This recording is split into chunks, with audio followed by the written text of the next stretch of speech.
Right, it's that time to watch The World Beyond episode 6, and I'm going to try and be as positive as I can about this episode. Let's begin. Once upon a time, there was the world as we knew it. A world with pets and homes. Oh no. Oh no, no, no, no, no, no. Grocery stores and hospitals. Jobs and weekends. Make it stop. And then everything changed. The people died and then returned. Neither living nor dead. Make it stop. Please make it stop. Alright, let's talk about The World Beyond Season 1 Episode 6. Spoilers as usual, let's begin. This episode picks up after last week's cliffhanger with our protagonist coming into contact with a naughty man who is trying to threaten them with a tree branch. And this threat is quickly eliminated when Felix sneaks behind the dude and has a gun to his head and says put the weapon down, as if the dude is carrying like some kind of heavy machine gun artillery when he's holding a piece of a tree. Anyway, this dude just having stalked the group and snuck up on them in the middle of the night and then threatened them, well, our protagonist then let him sit down with them and eat food and then let him basically tag along with them. Yeah, I mean, what is going on? This is just so similar to how characters acted in Fear the Walking Dead Season 5 when, yeah, everyone was nicey nice to each other. I mean, this guy just threatened you and now you're just going to say, yeah, come over, eat food with us. Yeah, let's forget about the fact you were trying to kill us, but, you know, eat food with us. You're our best friend now. Percy, the dude in question, then tells our protagonist that he had a truck of supplies which was stolen, and then our protagonist decide that they will go and help him get him back. And 10 minutes ago he just threatened them, but now all is nice and rosy, let's help this guy. The protagonist travels take them to a small town in which they see the truck, and it turns out that the truck driver is dead, and this guy is Percy's friend. And the group then enter a building for reasons that I cannot remember because I was not paying attention to the episode at this point. In fairness, the segment in which the group were in the building wasn't actually that bad. I mean, I'm not one to be taken by jump scares. I usually see them coming from a mile off, and that's a reason why I don't really care for many horror films, because I find them to be quite predictable and, well, not scary because I know it's going to happen. But there were a couple of times when the group were in this building that I did get caught and it did make me jump. There's a moment in which Iris is grabbed by a walker through the rails, I didn't see that coming, and there's also a moment in which Felix goes to attack a walker, but it turns out it's actually a mirror. The mirror smashes and it turns out the walker is behind him, and that got me as well. But then again, maybe these two examples only got me because I was kind of half paying attention to the show and half looking at my phone. Yeah, maybe they just got me because I wasn't really paying much attention to what was happening on the screen because I kind of lost interest by that point.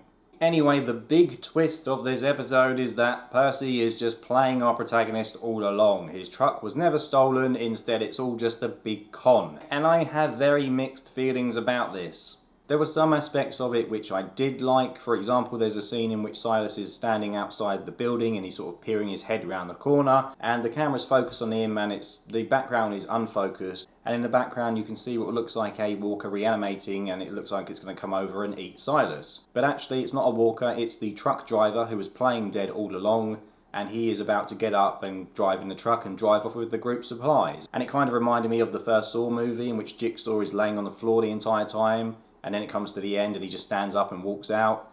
And yeah, I mean, that was kind of cool because I didn't see it coming. And also I actually enjoyed seeing our protagonists being screwed over and losing all their stuff because, well, they deserve it just because of how irritating they've been. But I'm not sure that's the reaction that the writers were looking for. I don't think the writers want the viewers to be glad that the main characters, the heroes of the show, were robbed, but I did.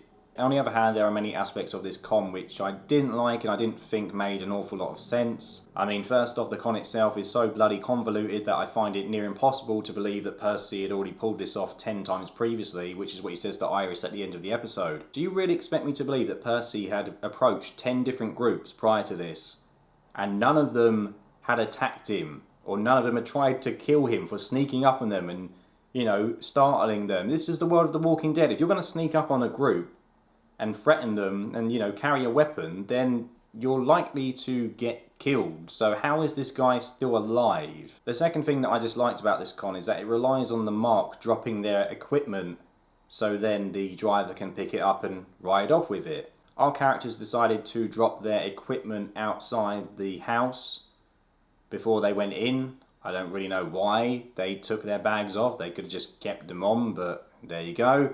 But what if characters didn't remove their equipment? Then what's his plan B? Does he threaten them? Does he steal it? I don't know. It doesn't really make any sense. I mean, I guess you could make the argument that Percy's goal wasn't actually to steal supplies, it was just to find someone he could trust, because when he's in the building, he does go off into a different room and he fires off a gunshot and makes it look like he's been shot. And he says to Iris at the end of the episode, all the other groups have just run off when they'd heard the gunshot instead of trying to help him, and she was the only one who went back in the building and tried to help him. But then again, this doesn't make a lot of sense, because if that's your goal, to find someone trustworthy, then you can just skip the part about stealing stuff. You don't have to steal their stuff, so I don't really understand. That argument doesn't wash with me either. Although I did have issues with the nature of the con itself, I liked that in Percy, the World Beyond showed that stranger danger was a real threat in this universe still. You can't trust people will screw you over. That's something which I always liked about The Walking Dead, and I'm glad to see that it's alive here. Well, at least it was for about 5 minutes before he then turned up again and saved our protagonists, and now everyone's friends again, and Percy is actually a good guy, because of course he is. This is a fucking children's show. Honestly, Percy's U-turn just ruined the entire episode for me, because just when I was thinking finally the World Beyond might be getting a bit darker, we might be seeing that there are dangers on the road, nope, he turns around and saves our characters, and now everyone's friends.